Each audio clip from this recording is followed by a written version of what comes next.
We're hearing the matter today of William Neloms versus Penelope Townsley et al. Counsel?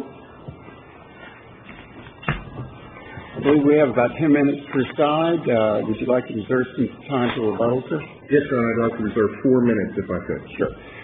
Your Honors, I'm Joseph S. Geller of Greenspoon Martyr, PA. I'll ask the Court to note my appearance as co-counsel of record, which was filed with the Court. Mr. Fleischer, my co-counsel, is not feeling well today, so I'll be handling the argument. Your Honors, this is a difficult matter, and we recognize that this is not one that anyone takes any pleasure from, but we have a statute we're dealing with. The charter of the City of Miami Gardens is unique, or we would not be here. It is one which contains what I think is a fairly odd provision that has elected members taking office at staggered times. If this was a charter like Dade County's charter, which provides for a date certain, a date after the election, 2 weeks after the fact, which says this is the date when everyone starts, we wouldn't be here. I've litigated some other isn't it true that in order for us to determine how the statute applies, that we need to look at the statute from the perspective of the candidate 10 days before qualification? Exactly. And if we look at the statute from the perspective of the candidate 10 days before qualification, how is that candidate to determine whether or not offices will run concurrently, especially when the election for both offices is on the same date, without engaging in rank speculation? Well, it's not rank speculation, and that's the problem. This charter provides, first of all, Your Honor is exactly correct. And that's why all of this argument about, well, it's not so likely that this one will have a runoff, but this one might, and this one has this many candidates, you can't know that 10 days prior to be qualified. What if there are only 2 candidates for each office? But you wouldn't be here, would you? If the legislature had written this differently, or the charter were differently... If it turned out that there were only 2 candidates for each office, you would not be here. It would be a different fact circumstance, Your Honor. You know that, Mr. Geller. You would not be here because both offices would commence at the same time.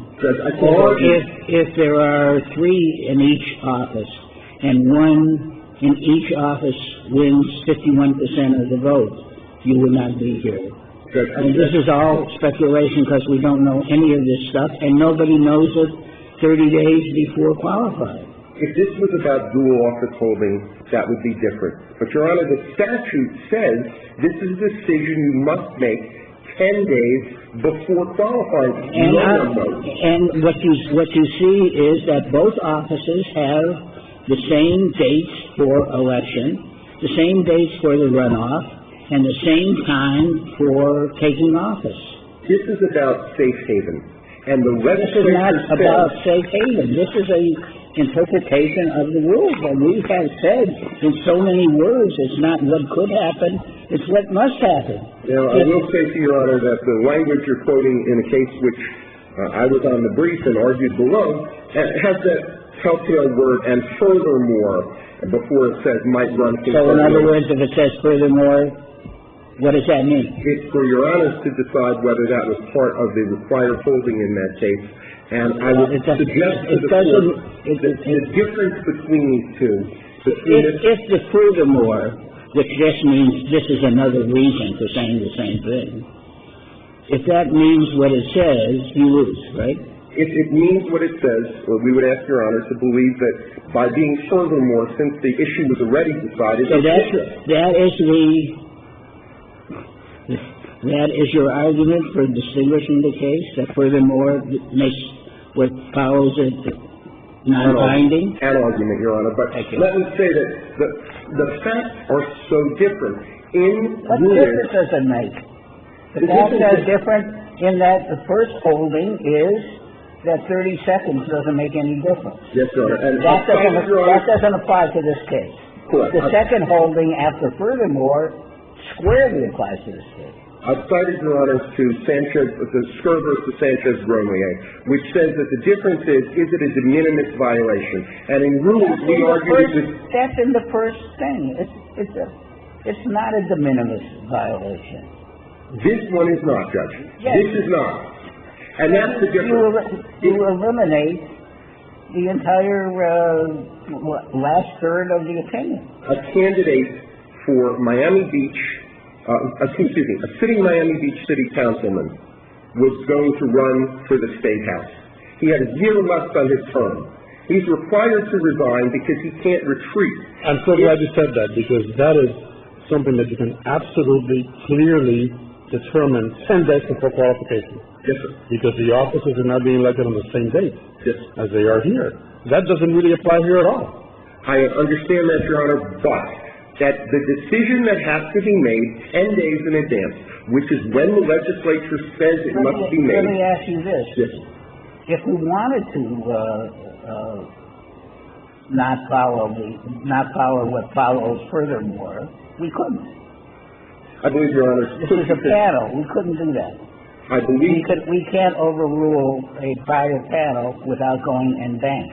If Your Honor believes it is an essential part of that holding after the It doesn't decision is have to reached. be an essential part of the holding in order to be binding, or in order to be very persuasive. And you haven't, your argument is hardly that. Huge gap between binding and very persuasive, Your Honor. I would only say that. Okay, you win. It's only very persuasive. I would only say, and I'm attempting to persuade Your Honor otherwise. Unpersuade us.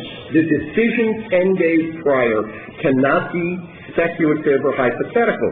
In this case, the potential for, not just as they set forth in their answer brief, if he wins mayor, if he's defeated, the ability to retreat to a safe haven, to hold office for almost 3 months, is very different than the theoretical minute of ruin. He doesn't have that ability if the office of councilman is still on the same day. If it is not, Your Honor, then Look at how many ifs you're using here.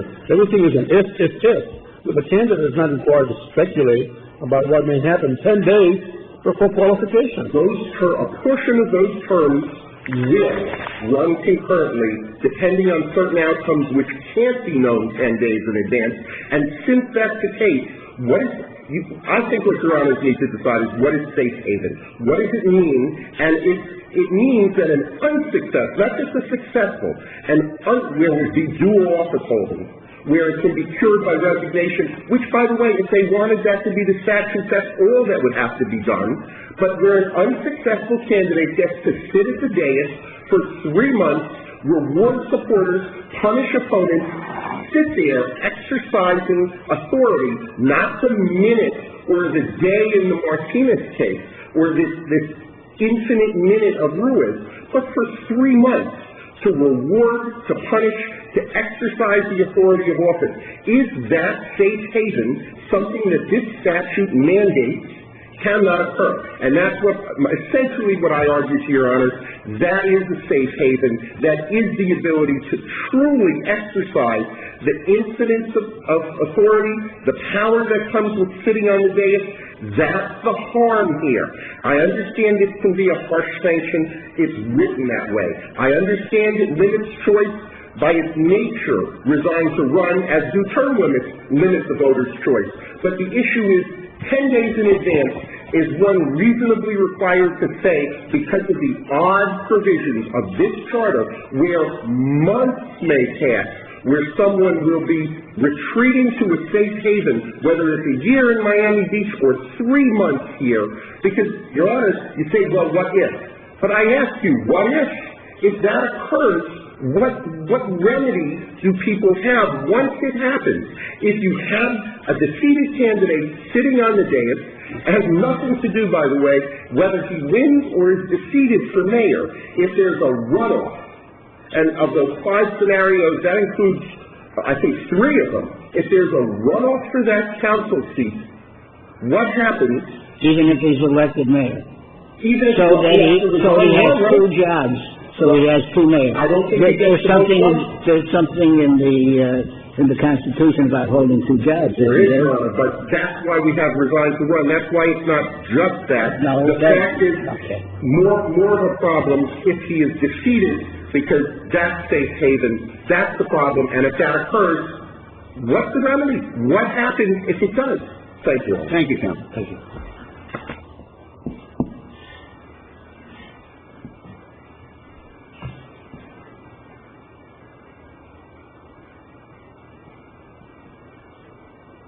Good morning, Your Honors. My name is David Marco. I'm here for my colleague, Miguel de la O, who is unfortunately on vacation. Did he have to resign from the Miami Civil Service Board before he ran for circuit judge? No, sir, he did not. Your Honors, it's difficult for me to sort of address you because at some level this isn't a philosophical conversation. It's really necessary to do so? Not really. I would just refer you to your own opinion in Ruiz. The only other let me ask you, you rely on Ruiz, but Ruiz is really in two parts. The first part really is, when you read it and tear it apart, is there was a violation. But the court held that it was so de minimis, it didn't matter. Now, how do we equate 1 hour to 3 months?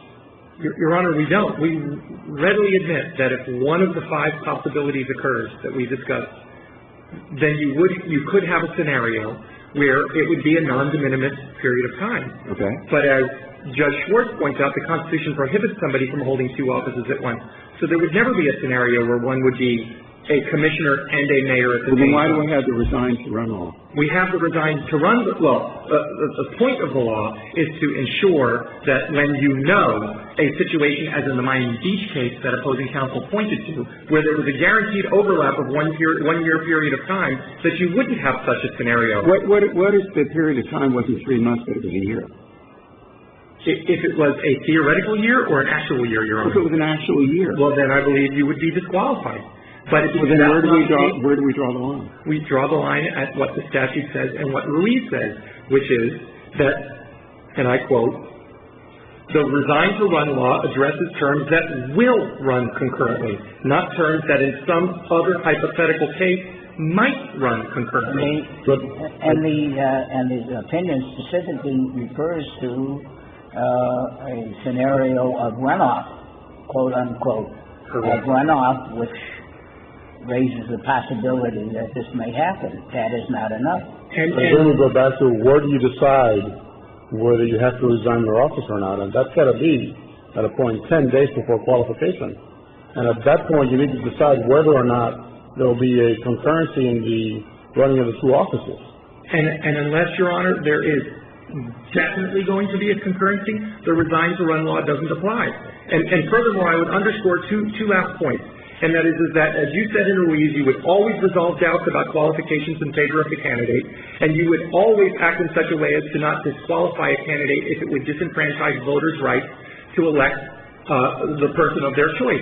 You can't unring the bell here. Decide against you. We're not disenfranchising. Your client is disenfranchising by not properly complying with the resign to run law. We're not the ones he is. All we're doing, if we were to decide that way, would be to uphold the interpretation of the statute. Am I correct? With respect, Your Honor, am I correct, counsel? I mean, we wouldn't be the ones denying the people from voting. It's your client by not properly going to following the resign to run law. With respect, Your Honor, he wouldn't be violating it because the statute. If we were to hold that he violates it, then we're not the ones that are stopping people from voting for him. As you said, that's a philosophical question having to do with first causes. My point being, I don't think it's a good argument. Well, then I think I would move on. Let me ask you on a hypothetical. What if on that 10-day period, when somebody, such as your client, has to look at it, and he says, okay, I'm not going to resign because I don't know what's going to happen, and then no one files for his commission seat? Well, then, Your Honor, it would only be one of the theoretical possibilities. Again, this statute does not apply when it is a theoretical possibility. It only applies when it is an actual possibility, and that is what Ruiz explicitly states. But if no one files for his seat, the seat that he's vacating, then at the time that he's elected, the commission would need to appoint someone for that seat, because he didn't qualify for that commission seat, right? Correct. By operation of constitutional law. That's exactly how it would have to happen. And so we're not anchored in whether or not he could possibly have. No, there's an unlimited number of possibilities. There could be a hurricane. There's so many scenarios that could explain whether or not there would be a inadvertent concurrency. And the resign to run law is very clear that it must be an actual concurrency, as in the Miami Beach case that Mr. Geller points to, where there was no scenario where there wouldn't be a one-year overlap. And so, with that, Your Honors, I'm not sure, other than just filibustering you, that I have more to say. In your view, what is the purpose of the law? What's the purpose of the law? In your view, yes. That's an interesting question, but I would opine that it's to protect the voters from scenarios where there is a concurrent service of two terms without any other theoretical possibilities. And 2 years ago, you ruled in Ruiz, I believe, and the legislature at any point in time could have amended this statute to lend clarity to theoretical possibilities and chose not to. It is what it is, and it does what it does. And I'm here. Maybe it just hasn't come up to the legislature yet. Maybe somebody hasn't raised it with the legislature. But then in fact, doesn't mean that that's not necessarily what the legislature did or did not mean. Am I correct? So I anchor myself in your opinion in Ruiz, Your Honor, and that is it is a theoretical construct. It does not trigger the resign to run law. Thank you, Your Honor. Thank you, counsel. Judge Schwartz talked about the mention of a runoff in Ruiz, but in Ruiz, that possibility is dealt with because the term is expired, and it states explicitly that seat would be vacant if there's a runoff, unlike this situation. Let me answer your question directly. That's what the charter of Doral requires. Yes. Right? So it's different provisions than this, and Miami Gardens could have fixed it by saying the same thing, that the term expires in August regardless. That's not what they did. But to answer your question directly, I'll quote from Ruiz. It says, the object of the law before us is to prevent persons who are running for a new position from the safe haven of a current position to which the candidate can retreat in the event she is unsuccessful. In the event. That's what you've held in this case. That's the holding. I know what Ruiz held. I just want to know what counsel's view of the purpose of the law was. Well, I agree perfectly with Your Honor, with this court, but it says in the event, and that's what happens in the event. Does the word furthermore precede or post? It precedes that, Your Honor. So it doesn't matter. I certainly yield to Your Honor in that matter of interpretation, but I would suggest to the court, knowing what was argued below, knowing what was in those briefs, and reading what Your Honors have said here as the purpose of the law contemplates that there is not a certainty, because in no case is there going to be the knowledge of whether someone will win or lose, regardless of number of candidates. The law says, in the event a candidate is unsuccessful, your opinion says that. I think that's what the purpose is. But the law doesn't say possibility, it doesn't say probability, it doesn't say if or maybe, it says what the terms will run concurrently. And that's what Your Honors must decide, because if you decide that because it was not definite, and by the way, under that last language, in the event, it is not definite no matter what, whether a candidate will be unsuccessful. If Your Honors decide what is not definite is that if he is unsuccessful, he will still have a seat on the council.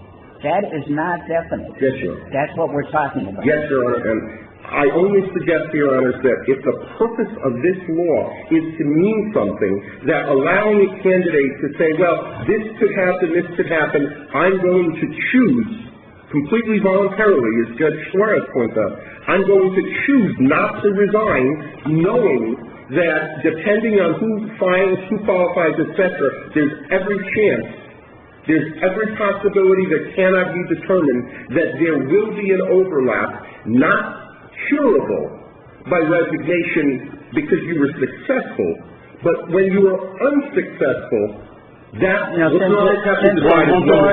it's before qualifying, he cannot decide not to resign and then decide not to run.